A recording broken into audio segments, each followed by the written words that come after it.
Hello, and welcome to another update video on Bitcoin. So the Bitcoin chart has, in fact, this week broken out nicely from our bull flag. And I mean, we talked about all of that in previous videos, but I feel, it's Saturday, it's time for a bit of a recap. We'll take a look at M2 as well. We'll take a look at Bitcoin dominance as well, so stay tuned for those updates in this video. We'll start with the daily chart here, and yeah, Bitcoin has broken out of this. Bitcoin has broken out of this channel this week, and that was quite meaningful because it allowed us to confirm further that this white scenario that I had already mapped on the chart for you guys, that this is playing out. Because remember that the signal lines that are highlighted here, the key levels, against we could focus on higher, were located here at 105,230 and 98,480. So those were simply structural support levels that were very, very important and needed to hold to keep this directly bullish count alive. Now, with a break higher, we can adjust that one and raise the latest key level here to the last swing low, which is located at $107,300. Now, it still is far away, but don't get me wrong, we do have obviously support levels on the smaller time frame. But this here is on the daily chart. So those of you who've been following my work here for the last few weeks, especially since the 22nd of June low, where we then saw 5 waves up, and 3 waves down, you guys know that, I mean, as long as we hold was the message here, this swing low at 105,230, the direct move to the upside is basically, preferred, because there's no sign of a breakdown, there's no sign of a deeper pullback, there's no sign of a crash or anything. So the price is going higher, and yesterday I highlighted to you that we could be sort of in the late stages of this internal third wave, But we're going to take a look at the detailed wave count in a minute on the smaller time frame. But the message was that maybe on Saturday, or probably rather on Saturday, we're likely going to see just some sideways consolidation, like it's typical in a fourth wave, right? Because usually on weekends, when we have, let's say, a Friday or Thursday rally, then the Saturday is typically spent in consolidation. Not always, but typically. And that is typically, from an Elliott Wave point of view, a fourth wave. So what we're tracking here at the moment is a rally in wave C of circle wave 5, which could take us towards that 130K level, which, and I have to repeat it, is not going to be the maximum, or not necessarily the maximum of this rally, but it's the next milestone target, and it's certainly a target where an overall bull market that started in 2022 could complete, okay? So it's just something to be aware of. We will explore that further in the coming weeks. Now, I promised you a look at the Bitcoin dominance, so we'll do that first. Thanks so much for watching the videos on this YouTube channel. If you've been thinking about joining MCO as a member, now might be a great time. You can use the link in the video description and apply the discount code right below it. You will get 50% off your first month of our gold membership, and you can explore everything we offer. It's the easiest way to test the membership, see if it's a good fit for you, and get a feel for the community, join the conversation, and I'm looking forward to meeting you in our member area.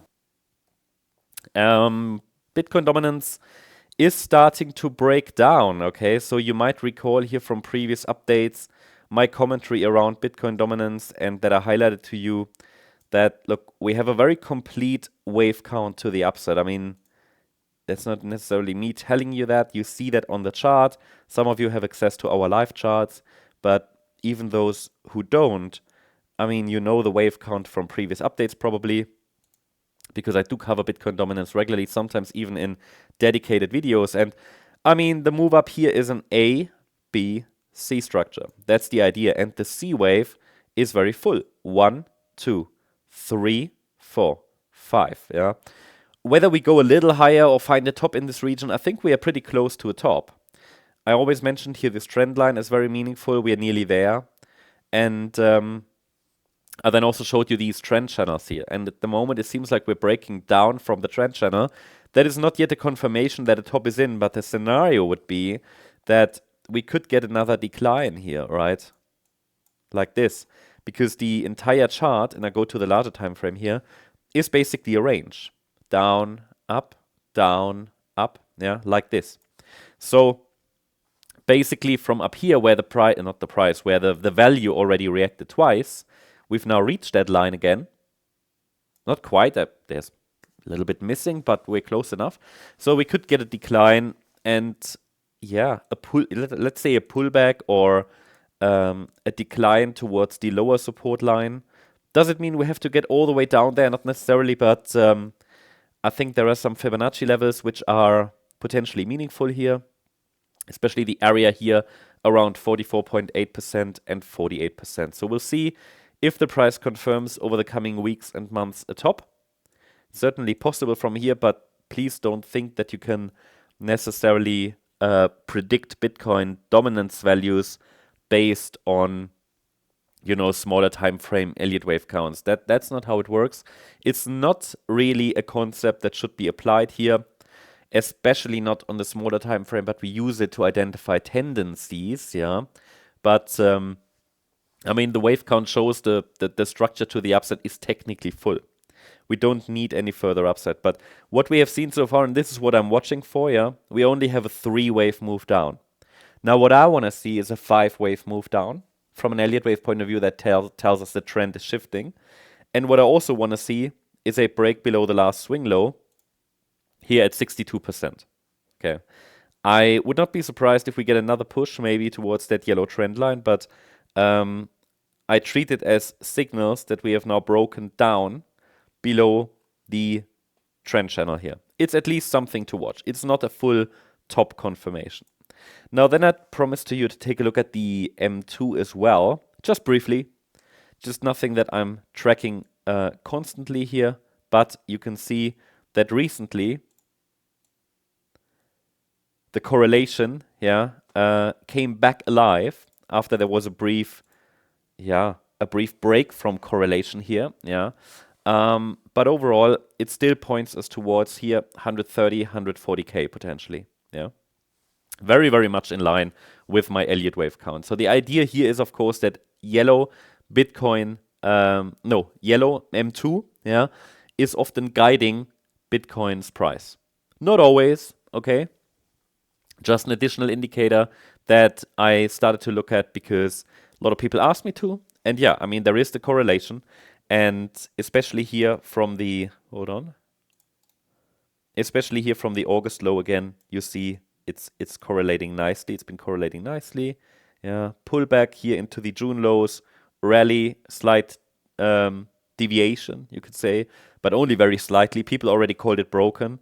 Well, I didn't, and why would I? Because, you know, it's not always 100% correlating, right? Sometimes these correlations can break. That doesn't mean the overall correlation is broken, right? So you always have to be a bit patient with this. I only use it really as kind of additional indicator because Elliott Wave and price structure comes first for me. And now let us also take a brief look at the Bitcoin price short term. Here really not much happened, but you see the roadmap to the upside that I already presented you yesterday. It's still being respected. My message yesterday in the last video was that possibly here over the weekend we're following this wave count, or at least we're going to see some sideways consolidation because that often happens in a wave 4. Now, I don't really have anything to add to that. The support area is between 113K and 116K, and with an additional level at 114,380. So this is a key support level to watch there. And the idea is that as long as we're holding 113K, yeah, or $113,040, or at least avoid a decisive break below it, we can focus here on the white scenario, which allows for higher prices more directly, as shown here, in an impulsive structure, potentially taking us to 130K. Now, over the weekend, we might see a bit of consolidation, but overall, the message is not necessarily that we're going to test here the 38.2 retracement or the 50% retracement. The message is rather that as long as we are holding above the 50% fib level, the focus is on higher prices. Only a break below would change the scenario and would have me focus more on the yellow count, which is a diagonal structure. So in this alternative scenario, the third wave doesn't unfold as a 5-wave move, but rather as a 3-wave pattern, and the B wave could be a bit deeper. Yeah, that's the update on Bitcoin. I hope you liked the update. If you did, please hit the like button, leave a comment, and subscribe. And if you really like the content, then please check out the channel membership. Thank you very much. Bye-bye.